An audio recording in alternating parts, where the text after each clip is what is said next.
Emmanuel, it is great speaking with you, especially when we talk about your life, so many different aspects and the way you grew up, what you've become, and what you've been able to accomplish. Did you ever think your life would be what it is today? I mean, musically, humanitarian wise, and even as a film actor?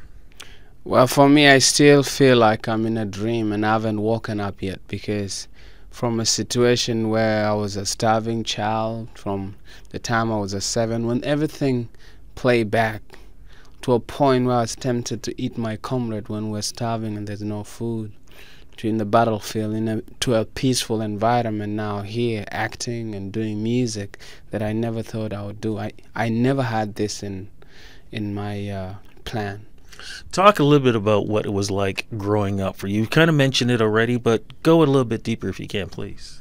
So what happened is I come from South Sudan and my country was torn by war. And I saw the war reach the core of my family. So everything that we owned disappeared. All my aunties, all my uncles, except 2 from... And my mom also was claimed by the war. Then by the age of 7, my father gave me out that I'm going to go to school in Ethiopia. So a lot of children, we had to walk hundreds of miles making our way to Ethiopia, where we actually went to school for a while. But the journey was difficult. Some died of starvation, some died of dehydration. And then when we finally got there, we were trained, and I became a child soldier then. For someone like myself who could not imagine what that could have been like, what was that like for you as a child to have a weapon in your hand for killing another person? Well, when we're being trained, we're really so excited. But when we enter a training center, we were welcomed with a beating. So violence was put in us. And in the training, it was harsh. People die. You'd see your fellow person dying, and the adults don't show a sign of empathy or feeling sorry. And that's how it shocked us. We didn't know what we're really entering to. And even when I was training, one of the things is I said, if I finish this training, the first person I'd kill would be my trainer. You are a kid who live a life of an adult. And sometime when you go through so much at that time, you begin to ask questions. And those questions, when they are not answered, it disturbs your mind. And it's like your head is going to explode. And I could remember some kids would, when they ask a question, who made the bag of maize? How did they make AK-47? Why am I suffering? Why did my mother die? And then nobody's answering, then they'll start pooing on themselves and apply their body with poo and start running around. Sometime would commit suicide when you're overwhelmed, because certain things would have just required certain answers. But if you look at it, it's a situation that the entire country was forced into. 2.5 million people died during that time. And so for child soldiers, at the moment I may not say I'm bitter, because if you look around, you look at your home, everything was burned down, you lost everything. So at that time, people were fighting on anger, on what you could call bitterness. But people like us didn't know what the war was all about. But you're here, you're a survivor. How did you survive, and how did you end up in Canada? Well, I got rescued by a British aid worker called Emma McCune in one of the famous journey where we planned an escape. And I met her in a place called Ward, and then she smuggled me into Kenya. But she later died, so life became much difficult. And that's when music took a chance on me. And then years later, I got a song that became a hit in Kenya that got international attention. Then I moved to UK. And now from UK, I stayed there hustling for a while. No, I didn't have a proper residency since I was smuggled to Kenya. So I was in Kenya illegally, but later on I managed to get documents. So now in UK, almost like 10 years, hustling from UK to Africa with no proper residential. Then Canada, I applied to Canada and they tell me, okay, come. So they allow me to be a permanent resident here.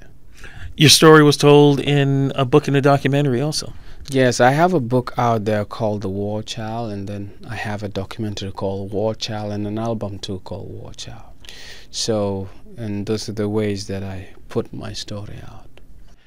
And you've been able to talk about your life through your music. Talk about a little bit about the album The Key, because it has so many different flavors and so many different levels. Well, the album The Key would have not been possible without Paul Lindley, who came and we teamed up to create an album for children's rights and human rights, and also to entertain, and the proceeds to go toward an enterprise we found together. So in this album it's I want to have fun, because previous album I was talking about my story, and so sometimes I feel I'm limiting myself, because I like to jump on stage. I like music that I can actually dance. So in this album I have songs that I can actually dance and go crazy on it and try to exercise new. So highlight of the things is I have a song with Nelly Furtado, which is an amazing combination of styles. Then the other one I did with Nile Rodgers also, which was also great, because both of them were giving me good advice, Nelly and Nile, that you have good lyrics and everything, but what is important now in the market we are in is the flow and the rhythm. Then everything after that you can put in few lyrics and people will understand. Then the bigger picture later they'll come for it. And so that's what I've been trying, and bringing the village into hip hop or into the mainstream. So, and that's how this album is. So when did you get approached to be an actor, to be in this movie that, as we speak, is going to be seen at the Toronto International Film Festival, The Good Lie? Well, I have been in a movie before, but they approached me to help them find actors. And so, and then the director said, okay, I want this guy to try something. So I was tested 7 times. I failed. I failed audition, but they liked something about me, so they kept. And so they flew me to Los Angeles to meet, to do an audition together with Reese Witherspoon. Then I saw what Reese does is she wasn't following the script. She was freestyling, and then I said, okay, and I started freestyling too. And then from there they said, that's what we want. So, and then that's how I got the part.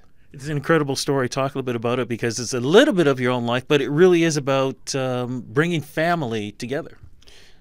The Good Lie, it's when I was sent the script, it was deep. It's because it's touching part of my story. It's like I'm acting in my own story. And because the Lost Boys of South Sudan, or most of them were child soldiers. They were ex-child soldiers, but mostly they don't want to talk about it, because when you're applying to go to a foreign country, you wouldn't say, I was trained as a soldier. They would not want you to come. So you have to say, this is what happened. And so, and for this journey and the different cultures and how they are reacting to certain situation, it's almost the same experience I experienced when I was in Kenya. And Reese Witherspoon, what was it like acting with her? I mean, you mentioned a little bit already, but what was it like? She's very humble and funny, and so she was always with us, looking up to next day. She's always looking forward to meeting us the next day, which was funny, and then hanging with us. And I'm like, this is a big star, but she was humble enough to hang out and be like a normal person. In certain scenes, we see you in the movie as a child, but also as an adult. How much of it, watching it back, did you almost relive your own nightmares? Well, I got nightmares after the movie was done, But the good thing now is when nightmare comes, I'm aware.